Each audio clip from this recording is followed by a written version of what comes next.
வள்ளுவச்சோலையில் இன்று நாம் பார்க்க இருக்கும் குறள், நுண்மான் நுழைகுளம் இல்லான் எழில் நலம் மண்மான் புனைப்பாவையற்று. நுட்பமுடன் ஆராயும் ஆற்றல் இல்லாதவர்களின் அழகு மண்ணால் செய்யப்படும் பொம்மை போன்றது என்பது பொருள். சந்தைக்கடையில் 2 பையன்கள் மீன் விற்றுக் கொண்டிருந்தனர். ஒரு வாடிக்கையாளர் வந்தார். முதல் பையனிடம் சென்று மீன் விலை விசாரித்தார். 1 கிலோ 100 ரூபாய் ஆகும் சார் என்று அவன் கூறினான். சற்று தூரத்தில் 2வது பையனும் அதே வகை மீனை வைத்துக் கொண்டிருந்தான். அவனை அணுகினார். விலை என்னவென்று விசாரித்த போது அவனோ மீன் விலை 1 கிலோ 500 ரூபாய் ஆகும் சார் என்று கூறினான். விலையை கேட்டு திடுக்கிட்டு போன அவர், என்னப்பா இது, அந்த பையனும் இதே மாதிரி மீன் தான் வைத்திருக்கிறான், அவன் விலை 100 ரூபாய் என்று சொல்கிறான், நீ அதே மாதிரி மீனுக்கு விலை 500 ரூபாய் என்று சொல்கிறாயே, இது நியாயமா என்று வினவினார்.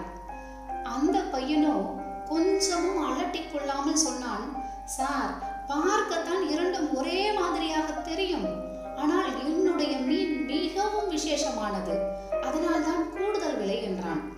அப்படி என்னப்பா விசேஷம் உன் மீனில் இருக்கிறது என்று கேட்டார் வாடிக்கையாளர். சார், இது புத்திசாலியான மீன், இதை சாப்பிடுபவர்களும் நாளடைவில் புத்திசாலியாகி விடுவார்கள், அதனால் தான் இவ்வளவு விலை என்றான் பையன். உண்மையாகவா என்று வியந்தார் வாடிக்கையாளர். வாங்கி பாருங்கள் சார், உங்களுக்கே தெரியும்.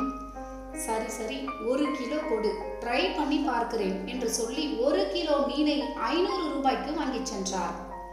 அடுத்தடுத்து தொடர்ந்து 6 நாட்களுக்கு அதே மீனை அதே பையனிடம் அதே விலைக்கு வாங்கி சென்று சாப்பிட்டு வந்தார். புத்திசாலித்தனத்தில் ஏதாவது முன்னேற்றம்? எதுவும் தெரியவில்லை. அப்போதுதான் அவருக்கு புரிந்தது, புத்திசாலி மீன் என்று அந்த பையன் சொன்னது எல்லாம் வெறும் பித்தலாட்டம் என்று. கடுமையான கோபம் வந்துவிட்டது அவருக்கு. இன்று அவனை போய் உண்டு அல்லது இல்லை என்று ஆக்கிவிட வேண்டியதுதான் என்ற தீர்மானத்துடன் சந்தைக்கு சென்றார்.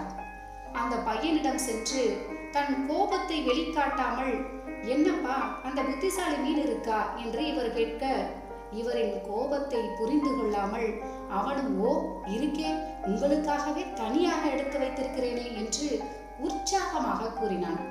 வந்ததே கோபம் அவருக்கு. அயோக்கிய பயலே, என்னையா ஏமாற்ற பார்க்கிறாய்? உன் பேச்சை கேட்டு 1 வாரமாக நானும் அந்த மீனை வாங்கி சாப்பிட்டு பார்த்து விட்டேன். அணுவளவு முன்னேற்றம் இல்லை. புத்திசாலி மீனும் கிடையாது, ஒரு மண்ணும் கிடையாது. என்னை ஏமாற்றி விட்டாய்.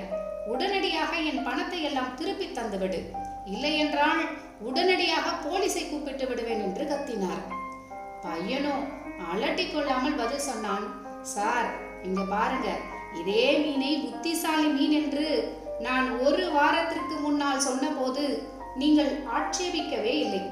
இப்போ பாருங்க, 1 வாரத்திலேயே இது புத்திசாலி மீன் இல்லை என்று நீங்கள் கண்டுபிடித்து விட்டீர்கள். அப்படி என்றால் தற்போது நீங்கள் புத்திசாலி தானே சார்? என்ன பிரமாதமான முன்னேற்றம்! இதை போய் முன்னேற்றம் இல்லை என்று சொல்கிறீர்களே சார், தொடர்ந்து சாப்பிடுங்க, இன்னும் பிரமாதமான முன்னேற்றம் கிடைக்கும். வாடிக்கையாளர் வாயடைத்து நின்றார். நுட்பமுடன் ஆராயும் ஆற்றல் நம்மிடம் இல்லை என்றால் இந்த வாடிக்கையாளர் போல்தான் பல சந்தர்ப்பங்களில் அழகு பொம்மை போல் காட்சியளிக்க வேண்டியிருக்கும். நுண்மான் நுழைகுளம் இல்லான் எழில் நலம் மண்மான் புனை பாவையற்று. வள்ளுவத்தை படிப்போம், அதன்படி நடப்போம்.